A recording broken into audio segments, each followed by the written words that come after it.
우리가 잠깐 정리를 좀 해본다면 1장, 2장을 가보면서 예수님이 누구인가 이런 고백하는 사람들이 있었어요. 그 첫 번째가 누가 고백했냐면 사가랴가 고백합니다. 그게 67절에서 80절까지 굉장히 많은 분량을 사가랴가 고백하고 있는 것을 보게 됩니다. 두 번째는 예루살렘에 올라갔을 때 그 예수님께 대해서 누가 고백하느냐, 시므온이 예수님을 바라보면서 찬양하게 되는 것을 보게 됩니다. 자, 이것도 우리가 이번 주 우리가 큐티를 묵상하고 말씀을 인도받았던 분들은 그렇게 어려운 내용이 아니고 어색한 내용이 아닙니다. 어젯밤에 우리가 어제 아침 저녁으로 하루 온종일 우리가 묵상했던 내용 중에 한 부분은 안나의 신앙 고백입니다. 이스라엘을 속량, 이스라엘을 위로. 자, 이런 분이 누구냐? 지금 자기 눈앞에 계신 예수님이라는 사실을 그대로 고백하고 있는 것을 보게 됩니다. 자, 이런 고백들이 지금 1장, 2장에 계속해서 이어졌어요. 그러면 우리가 한번 눈이 열려져야 될 필요가 있어요. 누가가 이 누가복음을 기록하면서 굉장히 뭔가 목적이 하나 있어요. 그 첫 번째 목적이 뭐냐면 데오빌로에게 이 누가복음을 편지 형식으로 보내는 내용이에요. 그래서 가장 첫 번째 목적은 뭐냐면 그가 견고한 신앙을 가지도록 하는 게 첫 번째 목적이었던 것을 보게 됩니다. 그러니까 복음을 받은 사람이 누가복음에 기록된 말씀을 듣고 그 기록된 말씀을 보고 흔들림 없는 신앙생활할 수 있는 신앙의 소유자가 되도록 하기 위한 것이 목적이었다는 것입니다. 할렐루야. 그러니까 내용 전체가 쉬워요, 어려워요? 굉장히 쉬워요. 왜? 예수님 믿고 구원받은 지 얼마 되지 않은 사람이 이 말씀을 보고 묵상하고 인도받을 때 그렇게 어렵지 않게 하였기 때문에. 두 번째는 많은 이방인들이 복음을 받고 구원의 확신 속에 있도록 하게 하는 게 두 번째 목적이었어요. 자, 여기도 좀 느낌이 오잖아요. 자, 아까 처음에는 신앙생활 시작한 지 얼마 되지 않은 사람들, 그 다음에 이방인들이라고 말할 때 이방인들도 신앙생활을 오래 했던 사람들, 처음 시작하는 사람들, 그들이 복음을 받고 구원의 확신 속에 들어가도록 하는 그런 목적과 비밀이 이 안에 있고, 세 번째는 복음이 활발하게 확장되어 갈 수 있도록 하기 위해서는 이 복음의 비밀을 깊이 알고 그 확신 안에 거하다 보면 결국은 복음이 확장될 수 있다는 사실을 이 누가가 알고 이것을 기록했습니다. 세 번째는 이제 이게 굉장히 중요하죠. 누가는 모든 대상자들이 주님을 믿도록 하게 하는 목적이 이 안에 있어요. 이 말은 뭐예요? 믿는 사람이에요? 믿을 사람들이에요? 믿을 사람들이에요. 그 믿을 사람들이 결국에는 예수님이 누구인가를 정확하게 알도록 하는 게 목적이 이 안에 있는 것을 보게 됩니다. 그래서 종말론에 대해서 잘 기록하고 있어요. 그러니까 종말론이 있다는 사실을 믿는 사람들은 예수님을 믿게 되고, 예수님을 믿은 사람들은 종말론적인 신앙을 가지고 신앙생활할 수 있도록 하는 게 목적이 있다는 거죠. 그 다음에 두 번째는 수많은 빈곤층 또는 소외당한 자들이 이 예수님을 믿고 주님 앞에 돌아오도록 하는 게 목적이 이 안에 있는 것을 보게 된다는 거죠. 이해되나요?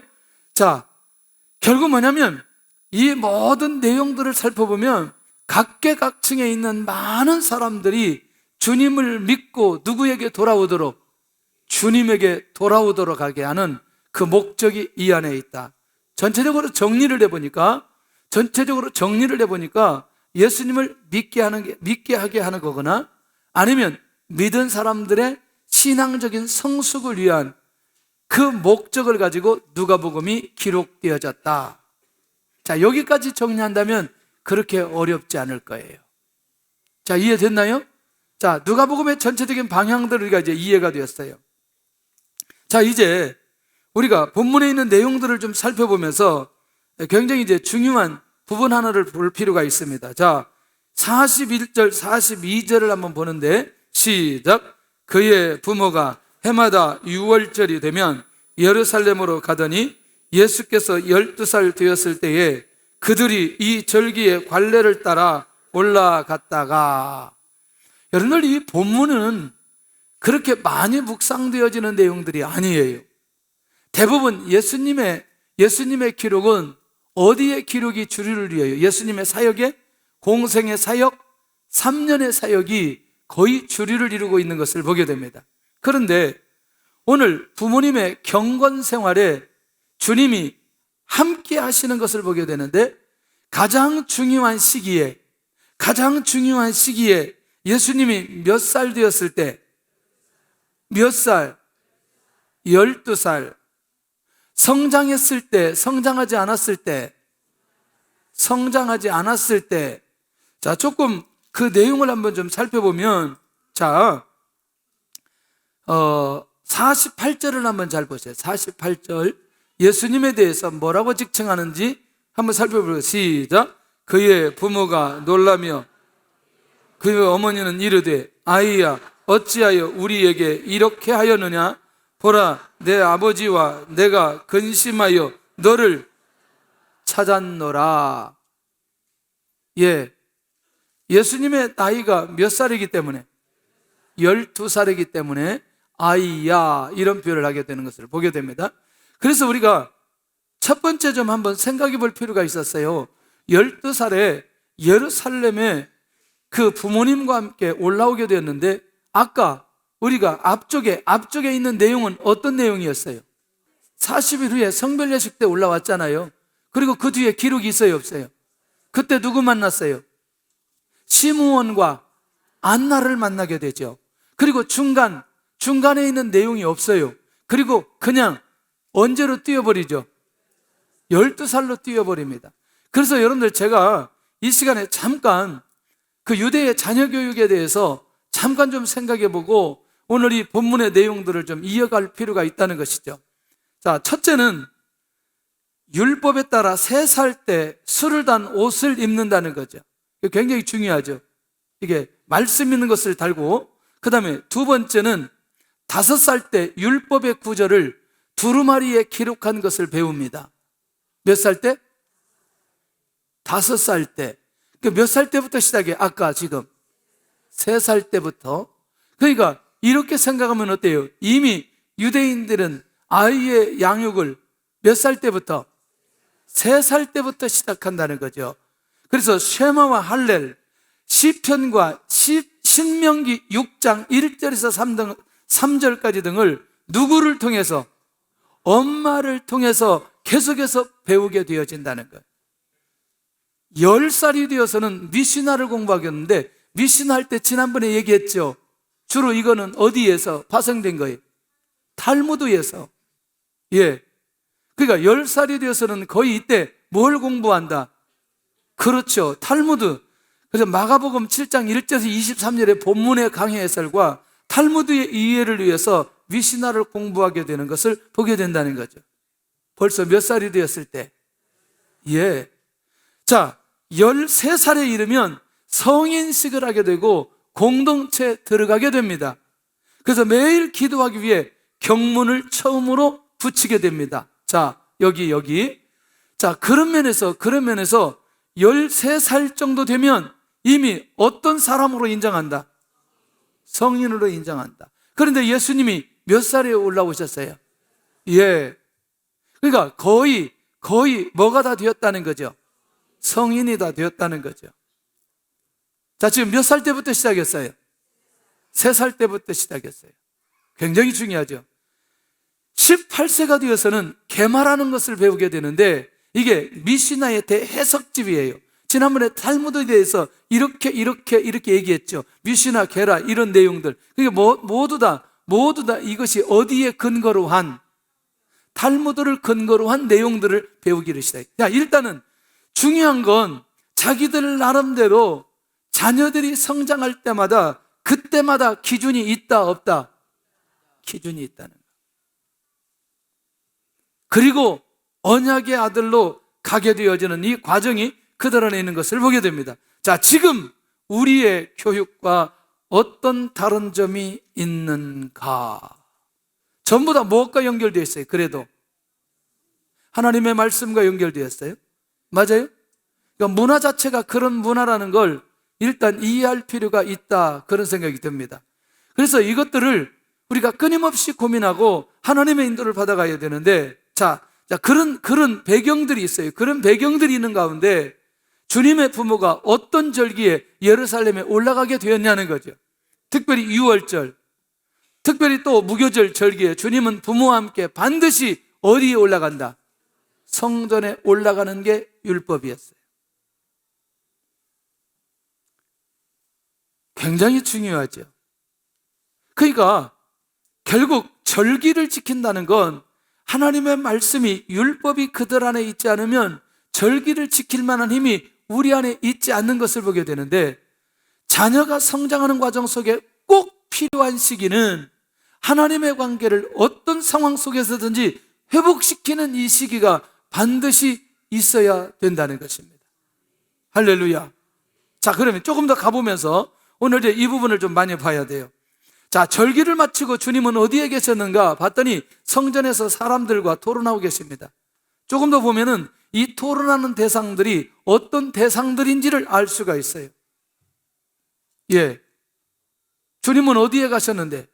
절기 때 어디에 가셨는데? 예루살렘 성전에 가셨어요. 성전에 가서 하나님과의 관계를 회복시키기 위해서 특별히 율법에 약속된 내용을 지키고자 하는 의지를 부모님들이 가지고 있지만 예수님 함께 갔던 것을 보게 된다는 거죠. 그런데 놀라우게도 주님이 이 성전에 있는 사람들과 토론하지만 지금 사람들은 예수님이 누구인지를 아직 알지 못한다. 메시아임을 아직 알지 못하는 거는, 심지어 누구까지 알지 못한다? 예수님의 부모까지도 알지 못한 그 모습에 대한 것들을 계속해서 우리가 확인하게 되는데, 우리가 어떻게 이런 일이 벌어질 수 있을까요? 44절 한번 보겠습니다. 시작. 동행 중에 있는 줄로 생각하고 하루 길을 간 후에 친족과 아는 자 중에서 찾되, 하루가 지나갈 무렵 주님이 없다는 것을 알게 됩니다. 어떻게 생각하나요? 이후에 자, 이 내용을 한번 보면 굉장히 놀라운 비밀이 있어요. 49절에 내가 내 아버지 집에 있어야 될 줄을 알지 못하셨나이까. 자, 예수님이 누구인지 제대로 알았다면 지금 예수님이 따라오는 줄 알고 갔다가 다시 어디에 계신 줄 알고, 성전에 계신 줄 알고 성전에 와서 찾아야 될 필요가 있었다는 거죠. 그런데 이 부모님들의 모습을 보면 당황하는 것을 보게 된다는 거죠. 왜? 이때 굉장히 많은 무리들이 갔다가 또 많은 무리들이 돌아오는데 그 무리 안에 예수님이 계실 것이라는 생각을 이 부모님들이 하고 있었던 것을 보게 된다는 거죠. 그런데 막상 찾아보니 예수님이 계신다, 안 계신다? 안 계신다. 자, 조금 더 보면서 가봐야 됩니다. 자, 45절을 한번 보겠습니다. 시작. 만나지 못함에 찾으면서 예루살렘에 돌아갔더니 사흘 후에 성전에서 만난즉 그가 선생들 중에 앉으사 그들에게 듣기도 하시며 묻기도 하시니. 자, 47절을 같이 하겠습니다. 시작. 듣는 자가 다 그 지혜와 대답을 놀랍게 여기더라. 자, 여기까지 우리가 가보면서 이제 우리 한 가지 놀라운 사실을 발견해야 됩니다. 어떠세요? 천사를 통해서 요셉이 하나님의 음성을 듣습니다. 예수님이 태어나는데, 그것이 마태복음 1장이죠. 예수님이 태어나는데 마리아 데려오기를 무서워하지 말아라. 성령이 잉태되어 누가 태어날 거다?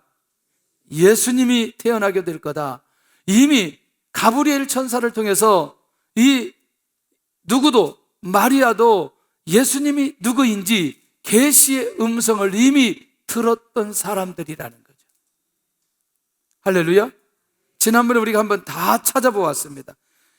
이 가브리엘 선지자를 천사를 통해서 어떤 얘기를 들었는지, 자, 한번 보겠습니다. 여기 1장 26절, 27절, 그냥 30절부터 보겠습니다. 30절부터 33절까지 시작.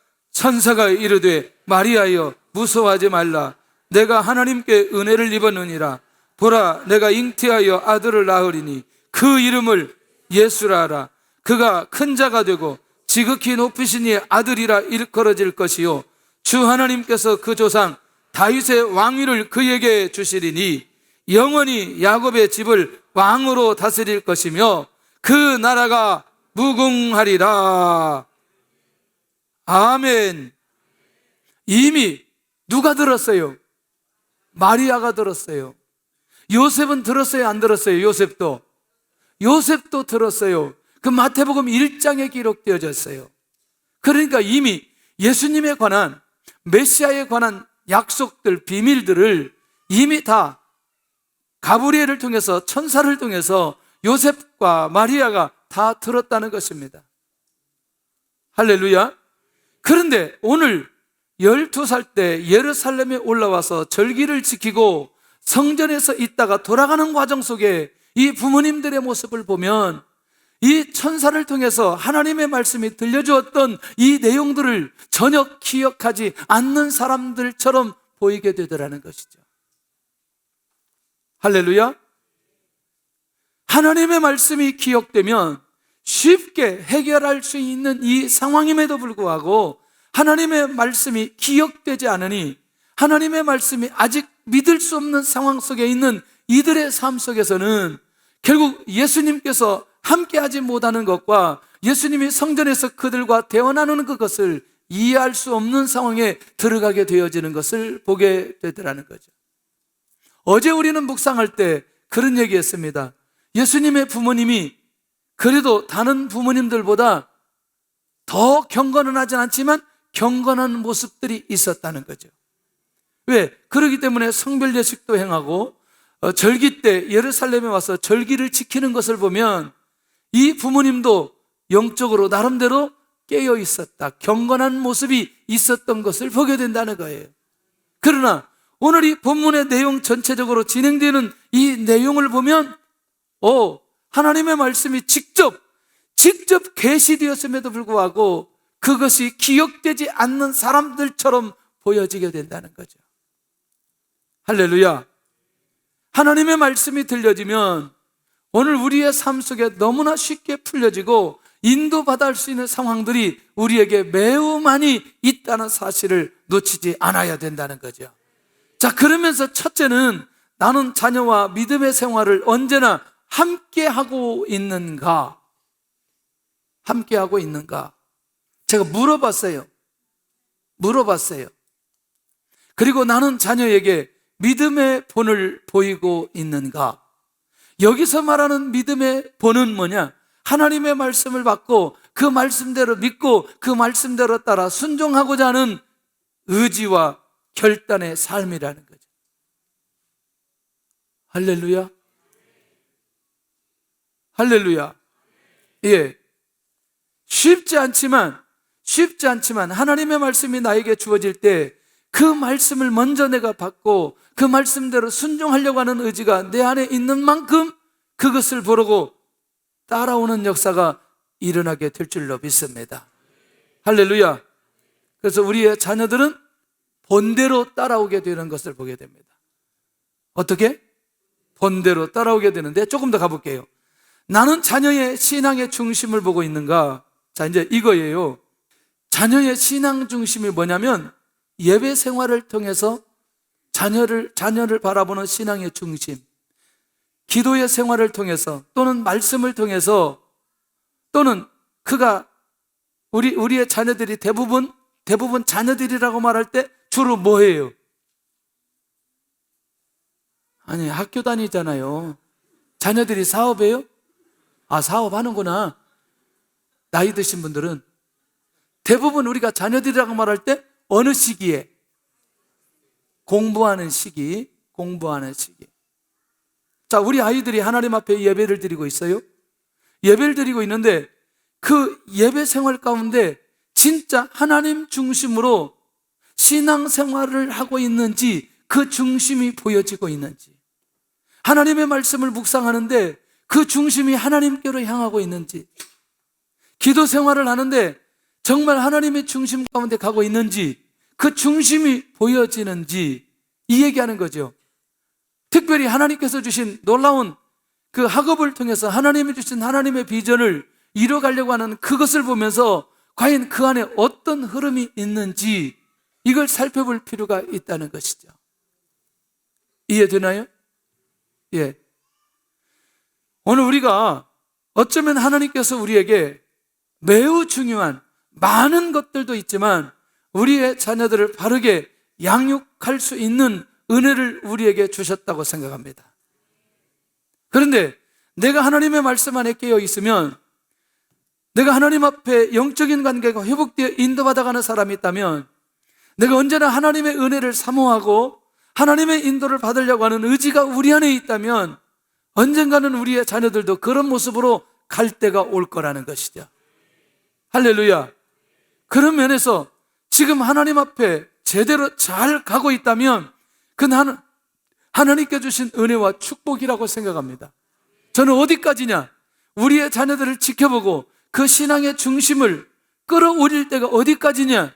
자기와 하나님의 관계 속에서 하나님이 말씀으로 인도하든 삶으로 인도하든 기도로 인도하든 하나님의 관계 속에서 하나님의 인도를 받는 데까지 그가 인도받는다. 그게 그 나이가 초등학생이다. 이미 이거는 하나님께서 직접 인도하시기 때문에 우리가 그렇게 고민할 단계는 아니라고 보는 거죠. 그 시기가 나이가 다 들어서도 20대, 30대 되었어도 하나님과의 관계 속에서 하나님의 예민함과 인도하심이 되지 않는다면 20대, 30대도 끊임없이 기도하면서 우리가 지켜볼 필요가 있다는 것이죠. 어떤 경우에는 다 장성했어도, 다 성장했어도 하나님의 인도받지 못하는 경우들이 매우 많이 있는 것을 보게 되더라는 거예요. 할렐루야. 자, 어느 때 할 수 있냐면 진로 결정할 때 할 수 있어요. 진로 결정하는데도 어느 때냐면 과를 결정하는 데 보면 알 수 있어요. 학교는 그 다음에 문제고 과를 결정하는데 진짜 하나님의 인도를 받아가는 사람은 결국 자기 실력에 상관없이 내가 하나님 앞에 순종하기 위해서, 하나님의 뜻을 이루기 위해서 과를 결정하는 사람은 평생에 하나님께서 책임져 주시는 걸 보게 됩니다. 할렐루야. 그런 면에서 오늘 우리가 이 부분에 대해서 영적인 감각들이 안에 있으면 좋겠고, 나는 자녀가 영적으로 성숙하지 못한 이유를 알고 있는가?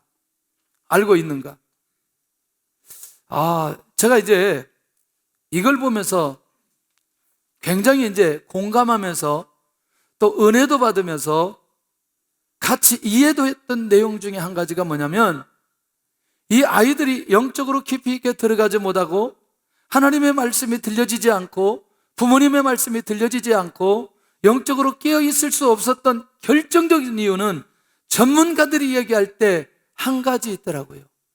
그 한 가지가 뭐냐면 아이가 성장하지 않았을 때예요.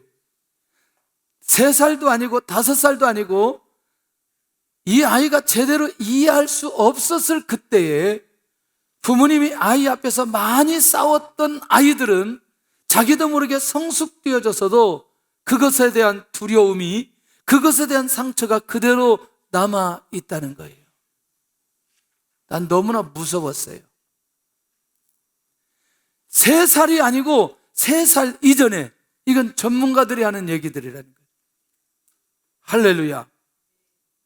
혹시라도 우리도 모르게 내가 우리의 자녀들 앞에서 이 자녀들이 성장하지 않았을 때, 아주 어렸을 때, 아니면 뱃속에 있을 때 부부끼리 수없이 다툼을 하고 수없이 두려움을 가지고 수없이 어려운 시기를 보낸 부분이 있다면 정말 우리가 하나님 앞에 기도하고 아이들 앞에서도 용서를 구해야 될 필요가 있습니다. 할렐루야. 이해되나요? 무슨 말인지? 저는 이제 사람들을 많이 만나보면 필요 없이 두려움을 많이 갖는 사람들이 있어요. 왜 그럴까? 왜 이렇게 두려움을 많이 가질까?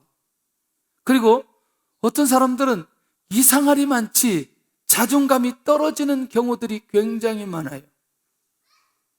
저도요, 목회를 안 했으면 자존감이 매우 떨어질 수 있는 사람이에요. 복음 안에서 깨끗하게 치유되었기 때문에. 할렐루야.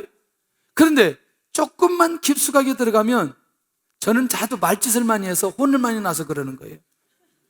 그래서 자존감이 많이 떨어졌어요. 칭찬해 주는 사람이 거의 없어가지고 얼마나. 저는 초등학교 시절에 칭찬받은 게 아무것도 없어요. 한번 칭찬받았어요. 제가 6등 했을 때 칭찬받았어요. 공부 안 되는 놈이 6등 해가지고 너무 초등학교 3학년 때. 그 뒤로 가본 적이 없지만 6등으로. 어쨌거나 지금 어렸을 때 이런 과정들이 우리 안에 있었을 때 조금이라도 한 번쯤은 자녀의 고민과 상처나 외로움을 한 번 정도로 생각해 보고 또 얼마나 체휼해 주었는지도 생각해 볼 필요가 있다는 것이죠. 여러분들, 우리가 자녀들 앞에서 과거나 지금이나 미래나 어떻게 해야 되는지는 결국 우리가 행한 대로 결과가 따라온다는 사실을 기억해야 됩니다. 할렐루야.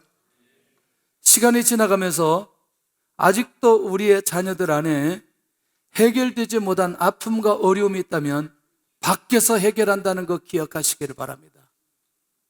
다시, 집안에서 해결되지 않으면 이 문제를 어디에서 해결하느냐? 밖에서 해결한다는 사실을 기억하시기를 바랍니다. 할렐루야. 자, 두 번째는 아버지의 집에 계신 주님. 아버지의 집이 여기에서 어디예요? 성전입니다. 사흘 후에 성전에서 주님은 무엇을 하고 계시나 봤더니 선생님들 중에 앉아서 묻기도 하고 무엇도 하고 대답도 하고.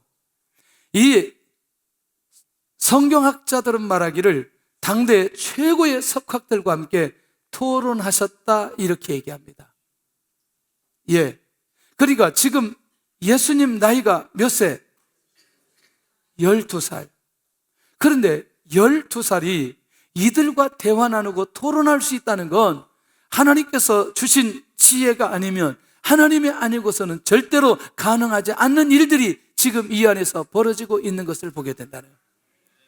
가장 중요한 시기에 성전에서 최고의 사람들과 토론하는 주님의 모습을 살펴볼 필요가 있다는 거죠.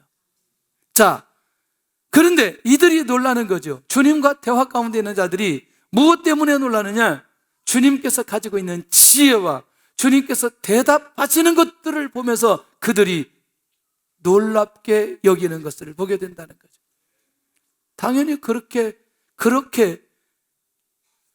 생각할 수밖에 없는 거죠. 왜냐하면 주님은 이미 이 땅에 누구의 모습으로, 누구로 메시아의 정체를 가지고 이 땅에 오셨기 때문에 공생의 사역은 아니지만 이미 하나님의 신적인 능력이 주님에게 다 있는 것을 보게 된다는 거예요.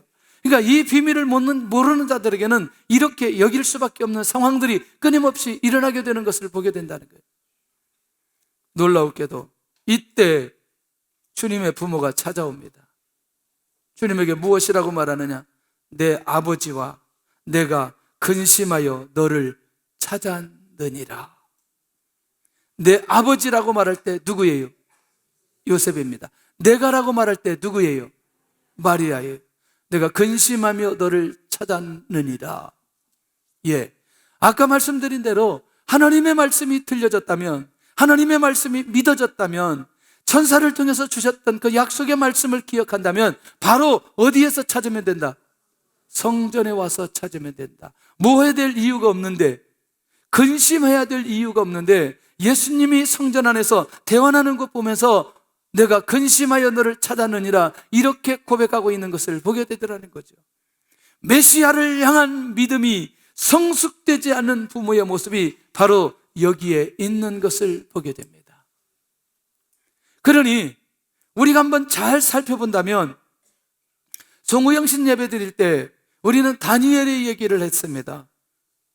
특별히 다니엘을 공격하고 다니엘을 고발하는 사람이 있고, 다니엘이 끊임없이 이 고발과 공격과 시기와 상관없이 그가 무엇하고 있느냐? 예루살렘을 향해서 기도하는 모습과 사자굴 속에 들어가는 그 믿음은, 하나님을 향한 그 믿음이 그 안에 있었기 때문에 흔들리지 않고 두려움 갖지 않고 근심하지 않고 어디에 들어가느냐? 사자굴 속에 들어가는 것을 보게 되더라는 거예요. 할렐루야. 다시 우리의 삶 속에 내가 예수님을 제대로 믿지 못함으로 인해서 내 안에 근심이 일어나는 부분이 있다면, 오늘 주님을 향하는 믿음이 내 안에서 완벽하게 성숙되는지 그렇지 않았는지 점검해 볼 필요는 있다는 거죠. 이게 100% 주의 역사로, 주의 은혜로, 주의 능력으로 응답해 주실 것이라는 확신이 우리 안에 있다면 근심하여 주를 찾아야 될 이유가 없다는 것입니다. 할렐루야. 그게 차이가 어디 있냐면 훈련받고 훈련받지 않고의 차이가 있어요. 훈련받지 않은 출애굽했던 사람들이 홍해를 바라보고 두려워했던 모습과 40년 훈련받았던 요단강을 건너는 사람들의 모습들이 확연하게 차이가 나는 것을 보게 됩니다. 어떤 때는 열어놓을 때까지 기다렸던 이 사람들이라면 어느 때는 법궤를 메고 먼저 들어가는 데까지 가버리게 되는 것이 어떤 연유인지 생각해 볼 필요가 있는 거죠. 하나님, 금년 한 해 내가 어떤 상황이 되어도 주님을 향한 믿음 때문에 근심하지 않게 하여 주시옵소서. 이 믿음이 우리 안에 있기를 원합니다. 주님을 향한 믿음이, 내가 주님을 믿는데 어디까지 주님을 믿게 되어지는지. 그래서 우리는 점검해 볼 필요가 있어요. 뭘 점검해 볼 필요가 있느냐? 내가 지금 예수님을 막 믿기 시작한 저 사람에게, 아니면 예수님을 믿지 않은 사람에게 내가 예수님을 소개하고 싶은데 내가 예수님에 대해서 어떤 말로, 어떤 내용으로 저 사람에게 편지 하나 쓸 수 있을까? 아마 어떤 사람은 A4 용지 한 장에 끝내버릴 거예요. 아니, 한 장도 못 쓸 거예요. 그런데 어떤 사람은 수백 장 쓸 수도 있을 거예요. 끊임없이. 오늘 어떤 형태로든지 주님을 향한 믿음이 우리 안에 있기를 원합니다. 할렐루야. 그때 주님이 대답하는 내용이 이거였습니다. 내가 내 아버지 집에 있어야 될 줄을 알지 못하셨나이까? 성전, 지금 이들과 대화를 나누지만 결국 예수님은 이곳이 누구의 집이다? 아버지의 집이다.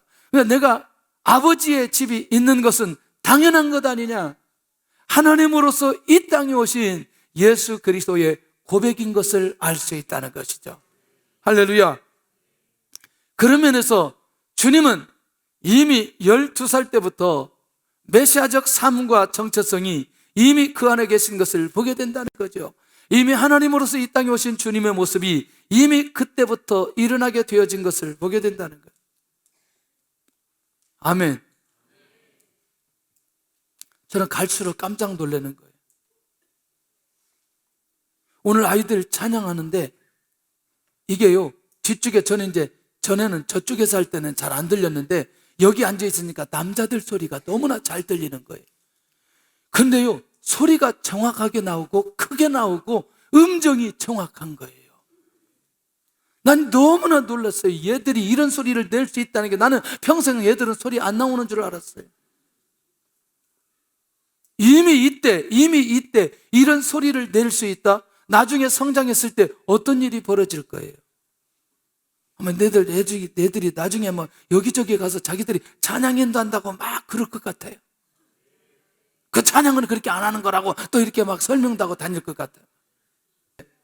어렸을 때, 물론 이제 예수님과 우리가 그렇게 같이 동급으로 생각할 수 없는 거지만, 그러나 일단 어떤 삶이든지 영적이든지 어느 부자든지 이미 10대에 어느 정도 하나님께서 열어주시는 사람들이 있어요. 그게 우리는 할 수만 있다면 이런 10대에 이런 것들이 열려지도록 깨어 있어야 된다는 거예요. 자, 깨닫지 못하는 결정적인 이유는 메시아로서 주님을 바라보지 못한 부모님들의 시선 때문에 그렇다는 거죠. 간단합니다, 여러분들. 자, 세 번째는 가정에서 잘 성장하신 주님인데 이제 오늘 이게 상당히 우리 안에 정리될 부분이 있어요. 주님과 함께 내려가 나사렛에서 어떤 일이 일어나는가 봤더니 육신의 부모에게 확실한 순종을 하십니다. 자, 여러분들, 예수님께서 십자가에 죽으실 때에 내 뜻대로 마옵시고 아버지의 뜻대로 하옵소서, 우리는 어떤 면에서 이 2장 25절이 순종하면서 집에서 나사렛에서 이제 공생에 살 때까지 여러 시간들을 이제 지내면서 거의 이제 12년, 12살이니까 30세까지는 몇 년이에요? 18년 정도 되지요. 일단 이 기간 동안에 우리 주님께서 보여줬던 아름다운 모습은 육신의 부모님께 순종하는 거예요.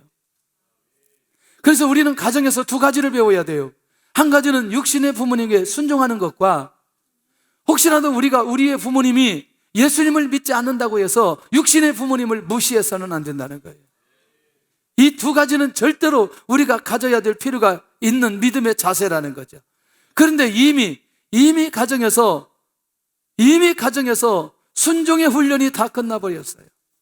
그러니 하나님 앞에서 십자가의 죽음의 현장에서도 여호와 하나님 앞에 순종하는 일에 그렇게 어렵지 않은 것을 보게 된다는 거예요. 할렐루야. 계속해서 저는 이 얘기를 많이 좀 하고 싶어요. 그래서 할 수만 있다면 저는 다른 건 몰라도 집에서 우리 부모님들이 자녀들이 순종할 수 있는 그런 토양과 그런 문화를 잘 만들어 놓을 필요가 있다는 것입니다. 할렐루야. 좀 가면서 이건 더 얘기 좀 해야 되겠습니다. 자, 주님의 모든 말씀을 기억하시는 분은 누구인가 봤더니 마리아는 그래도 메시아 중심적 신앙으로 갈 수 있었던 결정적인 이유는, 아니 순간순간마다 이런 얘기는 하지만 목자들이 얘기할 때 누구는 기억해요? 마리아는 기억해요. 할렐루야. 그런데 이런 상황들이 벌어질 때마다 중요한 건, 결정적인 것은 마리아가 기억하고 있다는 게 굉장히 중요한 부분인 거죠. 결국 가정에서 어머니의 역할이 매우 중요한 비밀들이 이 안에 있는 것을 보게 된다는 거예요. 할렐루야. 할렐루야. 자, 이미 예수님의 잉태됨과 또 예수님의 탄생과 그리고 예수님이 지금 12세부터 공생의 모든 사역 이루어지기 전에 모든 상황을 가장 가까이 지켜봤던 분이 누구예요? 마리아예요. 할렐루야. 결국 주님의 모든 말씀을 기억하는 분 마리아, 그래도 메시아의 중심적 신앙으로 갈 수 있었던 결정적인 이유. 자, 조금 더 가면 주님께서 자라나는 건 무엇인가 봤더니 지혜와 키가 자라가고 하나님과 사람에게 더욱 사랑스러워 가시더라. 자, 이 부분을 우리가 보면서 주님께서 정상적인 과정을 거치면서 성장하셨다는 사실을 우리에게 가르쳐 줍니다. 자, 육체도 자랐어요. 맞나요? 지혜도 자랐다고 얘기해요. 지혜와 키가 자라가며 하나님과 사람에게 사랑스러워 가시더라.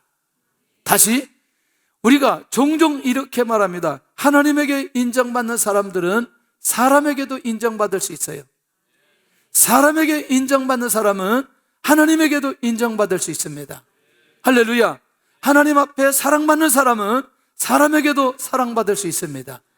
이렇게 주님께서는 자라는 모든 과정 속에 오늘 보편적인 사람들과 동일하게 예수님께서 자라시고 그렇게 인도받으셨다는 사실을 우리가 명확하게 알 수 있다는 거죠. 자, 그런 면에서 모든 훈련은 가장 일단 어디에서? 가정 안에서. 다시 하나님의 모든 훈련은 어디에서? 가정 안에서. 할렐루야. 하나님의 역사의 때에는 훈련이 아닌 하나님의 역사로 이어져 가야 된다는 거예요. 그러니까 훈련받을 때, 훈련받지 않을 때는 하나님의 역사의 때에 뭐 하고 있느냐? 훈련받고 있다는 거예요. 할렐루야. 아멘. 오늘 우리 성도들과 우리 학생들은 하나님 이미 훈련의 과정을 다 끝내고 하나님의 역사의 때에는 하나님 앞에 쓰임받는 그런 때가 되게 하여 주시옵소서. 저는 이게 굉장히 중요하다고 생각합니다. 오늘 우리 자녀들이 할 수만 있다면 우리의 자신들이 훈련의 과정을 잘 마치고 하나님의 뜻에 하나님의 응답의 역사가 일어날 수 있기를 원합니다. 오늘 주님처럼 순종해야 될 질서와 관계는 무엇인가? 적용하는 부분, 내가 주님처럼 순종해야 될 질서와 관계는 무엇인가? 결국에는 우리가 이제 하나님의 은혜를 받고 하나님의 깊은 은혜 속에 들어가고 또 영적인 기쁨과 은혜를 막 경험하는 이 단계가 있어요. 굉장히 귀한 단계죠. 이 단계도 너무너무 중요하다고 생각합니다. 하나님 앞에 기도할 때마다, 찬양할 때마다 하나님이 주신 은혜가 굉장히 많아요. 기쁨도 있고 감사도 있고 내 안에 믿음도 생기고, 그 다음에 우리가 이 영역이 있다면 반드시 어떤 영역이 있어야 되느냐, 이 하나님의 주셨던 은혜를 나눌 수 있는 삶으로 살아내는 그런 영역이 있어야 된다는 거예요. 내가 하나님 앞에 받은 은혜를 내 삶 속에 순종하면서 이것을 나누어 줘야 될, 내가 순종해야 될 그런 영역이 있어야 된다는 거예요. 할렐루야. 자, 내가 하나님 앞에 순종해야 될 그런 영역이 있으면 그 다음에 이제 복음을 전파하는 그 단계가 있어야 된다는 거예요. 그러니까 우리가 지금 어떤 단계에 머무르면서 어디에 서 있는지는 우리 자신이 너무나 잘 안다는 거예요. 아멘? 그러니까 계속해서 신의 산에 머무러야 될 거냐, 광야에 머무러야 될 거냐, 가나안에 머무러야 될 거냐, 예루살렘에서 결국 땅끝까지 가야 될 거냐, 이것은, 이 판단은 우리가 기도하면서 판단해야 될 필요가 있다는 거예요. 어떤 사람은 끊임없이 지금 신의 산에 머무르 있는 경우가 있다는 거예요. 어떤 사람은 끊임없이 광야에 머무르는 경우가 있다는 거예요. 어떤 사람은 끊임없이 예루살렘에 머무르는 경우가 있다는 거죠.